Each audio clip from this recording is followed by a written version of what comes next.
Hello and welcome once again you all guys into my YouTube channel. As you know, this is Dr. Ajaz Ahmed Bach and I welcome you all once again into my YouTube channel.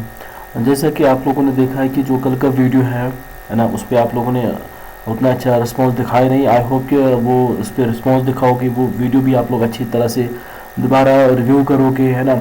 उसी के based ये video है. That was the first part and this is second part of the same lecture. ठीक है ना. इस lecture में हम डिफाइन करेंगे, खाली डिस्क्राइब करेंगे, डिस्कशन करेंगे आपके साथ types of shares and the preference shares. इन दोनों के बीच में भी डिफरेंस आप लोगों को पता चल जाएगा एज वेल.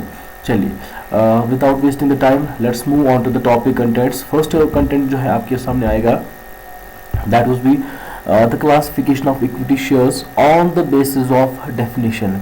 ठीक है ना. कौन कौन सी चीज़ें ऐसे डिफर करती है preference shares and equity shares को, वो हम जानेंगे. जैसे कल मैंने आप लोगों को बताया कि इक्विटी शेयर्स होते हैं different from the preference shares, लेकिन हाउ.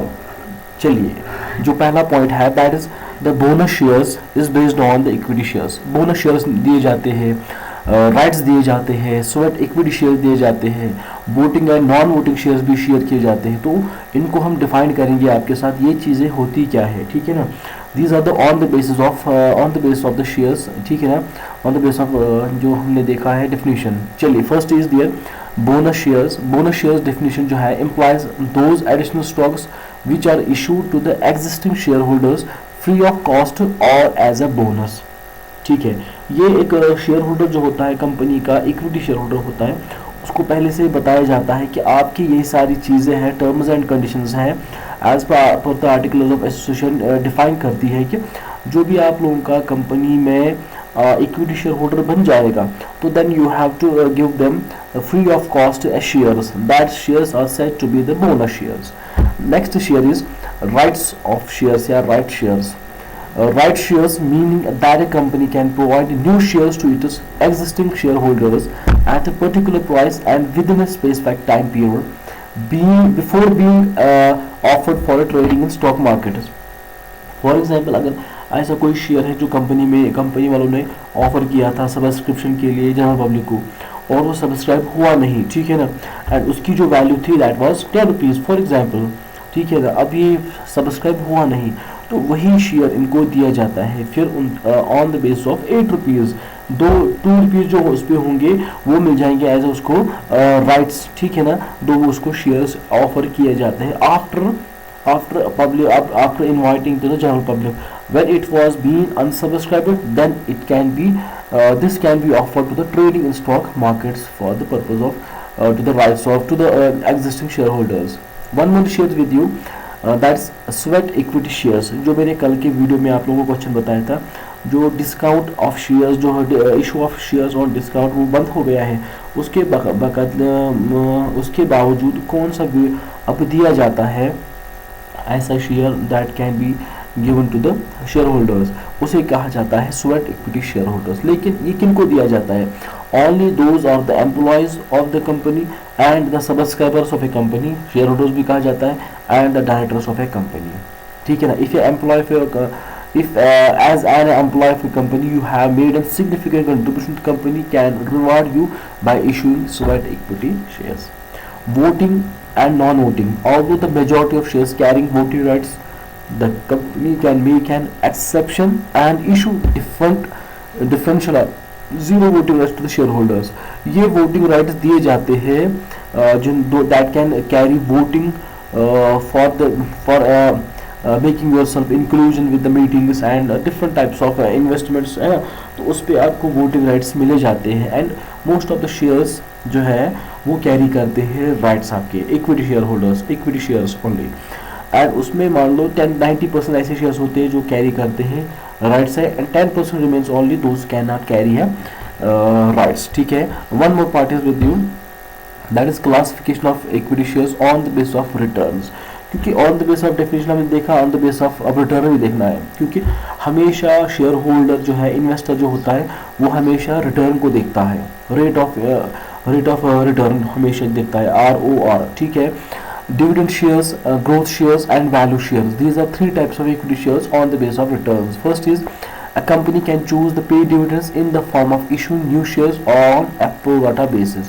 फॉर एग्जाम्पल ऐसा है कि अगर कभी कभार कोई शेयर होल्डर्स होते हैं कंपनी में, अब उनको बताया जाए कि यार अब आपको डिविडेंड नहीं मिलेगा इस बार, then what you will get out of the company on the base of your profit, on the base of your return, you have to get more shares that would be very less costly as compared to the earlier.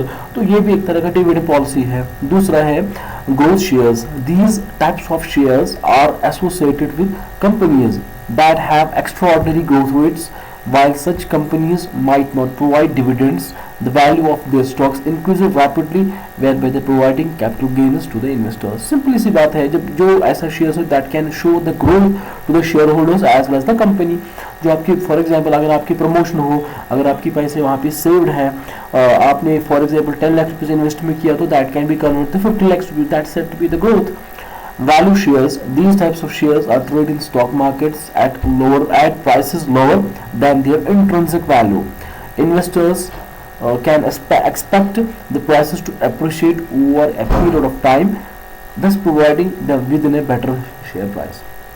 जो value shares होते हैं ये types होते हैं trading, जो trade होते हैं stock markets होते हैं at prices lower than their intrinsic value. ठीक है, इंट्रिंसिक वैल्यू जो फेस वैल्यू की बेस्ड होते हैं, तो उसमें क्या कहा जाता है, ये एक वैल्यू शेयर दिए जाते हैं शेयरहोल्डर्स को that can help him to save his money as well. ठीक है ना. These are the types of shares, equity share holders जो मैंने आपके साथ डिफाइन किए हैं. चलिए move on to some important terms जो आपके साथ डिफाइन करने का बहुत ही इंपॉर्टेंट है, कि जो आपको बहुत ही इंपॉर्टेंट फ्यूचर में भी यूज होंगे. चलिए, these are the most important points are here. Under subscription किसे कहा जाता है? ठीक है ना, जो कल हमने शायद कल की वीडियो में मैंने कहा था कि कल सारी चीज़ें मैं डिफाइन करूंगा आपके साथ. अंडर सब्सक्रिप्शन क्या होती है? अब आपने इशू किया है, शेयर्स किए हैं पब्लिक को, है ना, with inviting by the inviting the prospectus. जो प्रॉस्पेक्टस होता है एक कंपनी का डॉक्यूमेंट होता है, ठीक है ना, एक एज अ टेम्पलेट होता है, ठीक है ना, एज अ इन्विटेशन होता है तो जनरल पब्लिक को कि भाई आ जाओ, आप लोग इनवाइट करो, आप लोग इन्वेस्टमेंट करो कंपनी में. लेकिन जो प्रॉस्पेक्टस होता है वो बाकायदा पूरी टर्म्स एंड कंडीशन के साथ पब्लिश होना चाहिए. उसमें सारी चीज़ें इन्फॉर्म्ड होना चाहिए, वेल इन्फॉर्म्ड होना चाहिए, और साथ साथ में हम जनरल पब्लिक को ऐसा बताना चाहिए कि what return we are providing and what are the conditions, what are the objectives are there, what are the capital structures there in the company, and everything should be stated very well and fair information. ठीक है ना. अगर कोई भी information सही नहीं है, फिर आप after gap of month, after gap of year वो सही नहीं तस्लीम शुदा नहीं हुई या सही नहीं थी, तो at the time company become the defaulter and company has to pay at the time fine and the charges as well. ठीक है ना. वो अलग टॉपिक है, लेकिन मैंने लिटिल बिट आपके साथ शेयर किया है. Under subscription, when the number of shares applied for is less than the number of shares offered या allotted. ठीक है, सिंपल सी बात है. जब हम इशू करेंगे, शेयर्स करेंगे मार्केट में, हमने के शेयर्स किए थे फॉर एग्जांपल 10,000 शेयर्स हमने इशू किए थे पब्लिक को, लेकिन उसमें 10,000 में हमारे पास क्या आएंगे, खाली 8,000 शेयर सब्सक्राइब होंगे. द रेस्ट 2,000 जो 2,000 शेयर्स है अभी वो सब्सक्राइब नहीं है. That is said to be the under subscription. अब इसी का उल्टा है ओवर सब्सक्रिप्शन, जो कि हमने शेयर्स दिए थे when number of shares applied for more than the number of shares offered. जब फॉर एग्जाम्पल हमने 10,000 दिए थे तो हमारे पास कितनी एप्लीकेशन आ गई, 12,000 की. जाहिर सी बात है. दूसरा पॉइंट है कॉल्स इन एडवांस.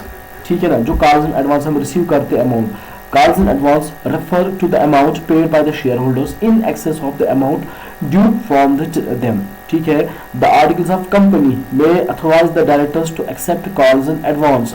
कॉल्स इन एडवांस भी इंसान जो डायरेक्टर होते हैं कंपनी के वो रिसीव कर सकते हैं. बिकॉज फॉर एग्जांपल अगर आपने शेयर्स 10 शेयर्स खरीदे या 20 शेयर्स या 100 शेयर्स 100 शेयर्स अपने कंपनी के खरीदे हैं, तो 100 शेयर के बेस पे आपके मान लो 1 लाख बन गया, तो आप कॉल्स का वेट नहीं करोगे, इंस्टॉलमेंट का वेट नहीं करोगे, आप सारा का सारा अमाउंट वन टाइम पे करोगे. That is said to be the calls in advance. ठीक है ना. और आप कॉल्स इन एडवांस को भी बाकायदा अप्रूव किया हुआ है articles of association of company, जो मैंने समझाया था MOA and article of association, ठीक है ना। दो डॉक्यूमेंट्स होते हैं ऐसे जो कंपनी को पूरा गवर्नेंस के लिए अप्रोच कराते हैं because of the memorandum of association and because of the article of association, ठीक है ना। एंड इसका और एक भी लॉजिक आप सुनो, आर्टिकल्स ऑफ कंपनी जो है may authorise the directors to accept calls in advance, ठीक है।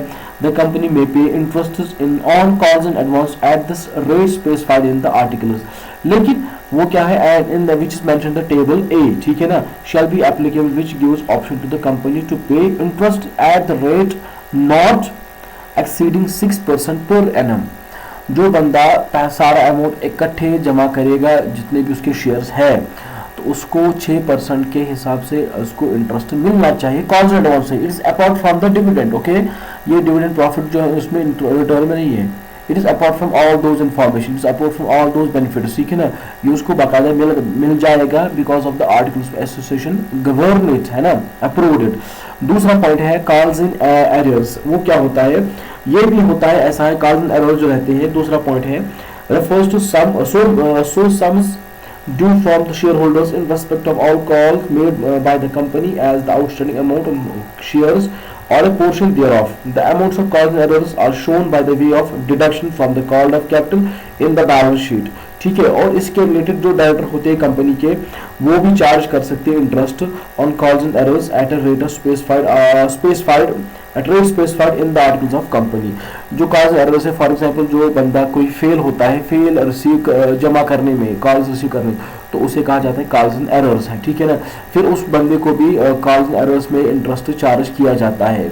उसका फॉर एग्जांपल ये स्पेसिफाइड नहीं है 1%, 2%, 3%, 6%, what solve the amount is in between 6%, 5% तो लगने ही चाहते हैं उसको because of the article association governed है, उसके अप्रूव किया हुआ है आर्टिकल एसोसिएशन कि उस टाइम कितना चार्ज उस पे करोगे, the person who fail to pay the amount on the time. One more point is forfeiture of shares. अब फोरफीचर ऑफ शेयर्स कब होते हैं, जब इंसान फेल होता है सारी शेयर्स का अमाउंट जमा करने में, ठीक है ना। इफ पर्सन फेल्स टू पे his shares at that time, company can means the cancellation of allotment to defaulting shareholders and to treat the amount already received on such shares is as forfeited to the company at least, but ये जो है उस amount को क्या कहा जाता है, forfeited amount, ठीक है ना। अगर कोई पर्सन फेल्स टू पे all the calls towards the company, किसी बंदे ने शेयर्स कंपनी खरीदे, अब वो उसको दिया जाता है 6 महीने या 7 महीने दिया जाता है या 10 महीने या 1 साल दिया जाता है, भाई 1 साल के अंदर पे करो। If she fails to pay all the amounts, all the dues towards the company will govern at 14 days as a grace days, पर 14 दिन का उस टाइम क्या निकाला जाता है, एक लेटर दिया जाता है उस बंदे को, भाई आप इस अमाउंट को जो आपका ड्यू है उसको पे करो, अदरवाइज फिर क्या होता है 14 days notice is to be given for the making payment in this case या in this regard, okay। Forfeit shares can be reissued to the new purchasers. The amount forfeit on shares is not less than the called up value of shares on the date when they were reissued, ठीक है ना। Called up capital से ये कम नहीं होना चाहिए amount, for example अगर 10 rupees हो वैल्यू तो उससे कम नहीं होगा, तो या तो उस पार पे दे दो या प्रीमियम पे दो, not below than the amount which is shared to be on the calls in allotment, ठीक है, या call allotment या calls in what we say called up amount. One more point is sweat equity shares. Sweat equity shares क्या होते हैं, और दोष equity shares जो अभी मैंने आपको डिफाइन किया है, ठीक है, that is defined under the section 79A subsection 1 of articles of association companies 2013. दूसरा पॉइंट है buyback shares क्या होता है। Buyback shares means the acquisition of its own shares by a company according to section 77 subsection A and section 77 subsection B of Indian Companies Act 1999। Company जो है इसको allowed किया जाता है to purchase their own shares by cancellation. अगर कोई shares ज़्यादा या कोई शेयर्स कोई खरीद नहीं रहा है एट द टाइम, या कोई फॉर एग्जांपल किसी बंदे ने शेयर खरीदे हुए हैं, अब उसके साथ डील ज़्यादा कर नहीं रहा है या उसको लग रहा है कंपनी को प्रॉफिट इस पर ज़्यादा बनेगा, तो eight that time company can buy all the shares from that very person on the market which is approved by the section 70 section 79 and 17, ठीक है, 77 and 70 section A and section B, ठीक है, as per the Companies Act 1999 approved at the time। दूसरा है debenture क्या होता है। ये भी आपके साथ थोड़ी डेफिनेशन है जो आपके साथ पता होना चाहिए। Debenture is a written instrument acknowledgement a debt under seal containing terms and conditions of repayment. Debentures can be issued at par, at premium, at discount. ठीक है, ये ऐसा लॉजिक है। जो डिबेंचर है इज डेट है, एक सर्टिफिकेट काइंड ऑफ सर्टिफिकेट है which is given to the share debenture holders. ठीक है ना। चलिए now move on to the next point which is already about the word preference share. Preference shares और preference shares meaning क्या होती है? These are among the next types of shares issued by a company. Preferential shareholders या preferential rights इसमें दिए जाते हैं। कौन से? Preference in receiving profits of company as compared to the ordinary shareholders. Also in the event of liquidation of a particular company. ठीक है ना। दूसरा, अगर कोई कंपनी कोई लिक्विडेशन भी हो जाए तो इसको अपना अपना हिस्सा मिल ही जाता है। कंपनी प्रॉफिट बनाए या ना बनाए तो इसको मिलना चाहिए। ठीक है ना। अब इसके कुछ टाइप्स भी हैं। कुमुलेटिव है, नॉन कुमुलेटिव है। कुमुलेटिव टाइप क्या है, नॉन कुमुलेटिव टाइप क्या होता है? In this case cumulative preference share जो है of a particular company does not declare an annual dividend. ठीक है ना। उसे कहते हैं फॉर एग्जांपल जो है कोई डिक्लेयर नहीं करता है एनुअली, लेकिन क्या होता है फिर इस बेस पे the benefit is carried forward to the next financial year. That is said to be the cumulative. दूसरा जो है non cumulative preference share do not provide for receiving outstanding dividends benefits at that time. Company जो है ये cumulative share जो है non cumulative shares है, इसमें क्या होते हैं जो रिसीविंग आउटस्टैंडिंग होती है डिविडेंड्स वो बेनिफिट्स नहीं मिलते इस पे। ठीक है ना। दूसरा, the next point is here participating and non participating shares या preference shares. Participating shares allow shareholders to receive surplus profits after payment of dividends by the company. ठीक है, जो पहला डिविडेंड मिल जाएगा उसके बाद इनको मिलना चाहिए। This is over and above the receipt of dividends. Non-participating preference shares carry no such benefits apart from the regular receipt of dividends. जो as well as है बेनिफिट्स है। ठीक है, अगर कंपनी कल को प्रॉफिट बनाएगी तो उस पर पार्टिसिपेशन होगा किसका? प्रेफरेंस शेयर होल्डर का। अगर नहीं बनाएगी, ठीक है, नॉन वाला जो है जो दूसरा इसमें शेयर्स है ये भी इशू करते हैं, इसमें ये इनको बेनिफिट्स नहीं मिलते हैं। Only given to the benefits जो डिविडेंड उनके साथ वादा किया हुआ है। ठीक है। Next is convertible and non convertible. Convertible जो है होता है can not be converted, can be converted equity shares, and दूसरा जो है जो that can not be converted into the equity share holders. ठीक है ना।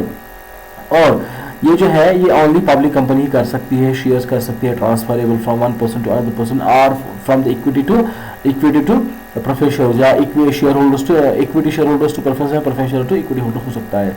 विच is also confirmed, is also approved by the articles of association. Redeemable and redeemable क्या होता है? रिडीम होते हैं जो क्या एक तरह का रिडीम होता है जो इंसान का रिडीम कर सकता है और claim redeemable preference shares at fixed price at a fixed time. ठीक है, after gap of stipulated time. These types of shares are sons are at any maturity date irredeemable. ठीक है ना। irredeemable ऐसे होते हैं जो कभी जो redeem नहीं होते हैं, that cannot be redeemed at a specified time or at a specified period, वो redeem नहीं होती। and redeemable वही होते हैं जो redeem होते हैं by its maturity by the time. So I hope you guys will enjoy this video. This video will also help you to get ready for the exams also. Please इस पे आप comment करिए, है ना, जहाँ पे कोई भी आपको डिफिकल्टी लगती होगी या किसी और चीज़ों को मैं इसमें इम्प्रूव करूँ या किसी और चीज़ को इसमें डिफाइन करूँ। ठीक है, उसके रिलेटेड इस पे आप क्वेश्चन कर सकते हो। ठीक है ना। क्वेश्चन कैसे करोगे आप? You guys can put your comments on the below section. So guys, stay happy. Goodbye for the next video.